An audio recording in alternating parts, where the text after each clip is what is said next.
How do you turn 600 dense pages of complex nutritional information and turn it into a realistic day of eating? Well, by being lazy.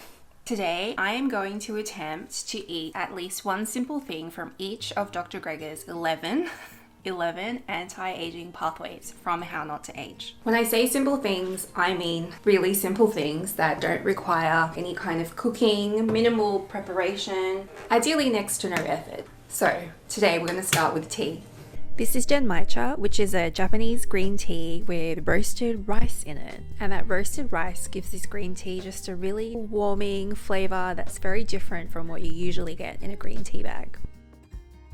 Now while that's brewing, I'm going to make breakfast for the next few days because I forgot to make it last night. And I know that overnight oats are really popular, but I'm not going with that choice today. After rereading Dr. Greger's How Not to Diet and seeing how important fiber is to lose some weight a little bit extra easier, I'm going to go with barley today. I have noticed that on the weeks where I eat barley, weight loss just happens a lot easier. So that's what we're going to do today. High fiber foods help with pathway number 1 by increasing the fat you burn, as well as pathway number 7, inflammation.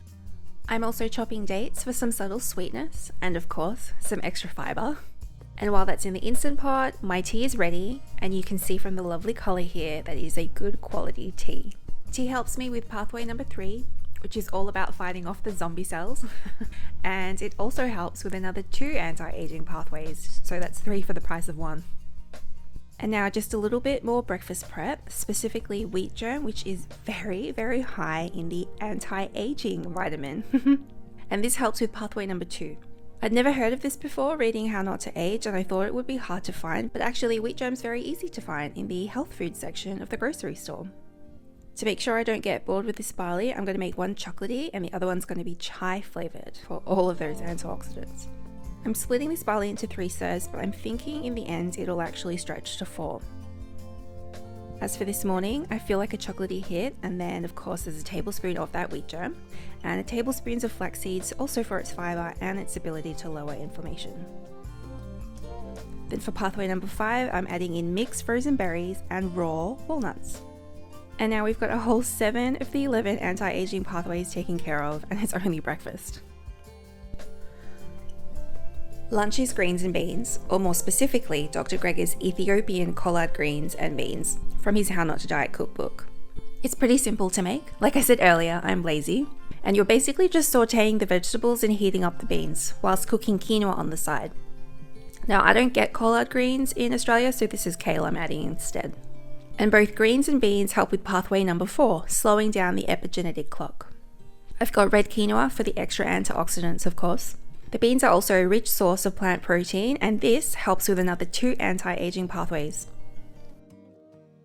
At this point, I have only 1 pathway left, and we still got dinner to go. However, I have a very specific dessert in mind for that, so dinner is going to be very simple, and then also on my favorite chapter in How Not to Age, which is keeping your skin young.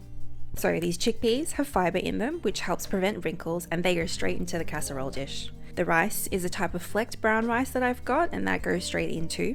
Then sweet potato, which is loaded with beta carotene, and this can help maintain your collagen. And because I was being so lazy, I almost forgot the onions, and then you just cover everything with some veggie broth, which has some spices mixed into it, and then you bake it until it's done. This dinner is super simple and great for a really lazy day. In retrospect, I should have sprinkled some crunchy nuts onto this just to add a little bit more texture, but hey, leftovers. Now, what's really on my mind is dessert, and this covers our final pathway today, number 10. I use the pear compote recipe from the How Not to Diet cookbook, using dates to sweeten the recipe, spices of course for the antioxidant, and flavor. I use apples specifically instead of the pear because they are highlighted to help these longevity proteins on pathway number 10. Then the granola I'm adding has tahini and pumpkin seeds in it, which actually has nothing to do with the anti-aging process, but they are rich sources of plant-based iron, so that's really important to me. And I have to say, this is a delicious dessert. It feels satisfying, and that's the end of the day. It looks like I can actually eat something from all 11 pathways without feeling like I've burned out. Please let me know if you have any questions.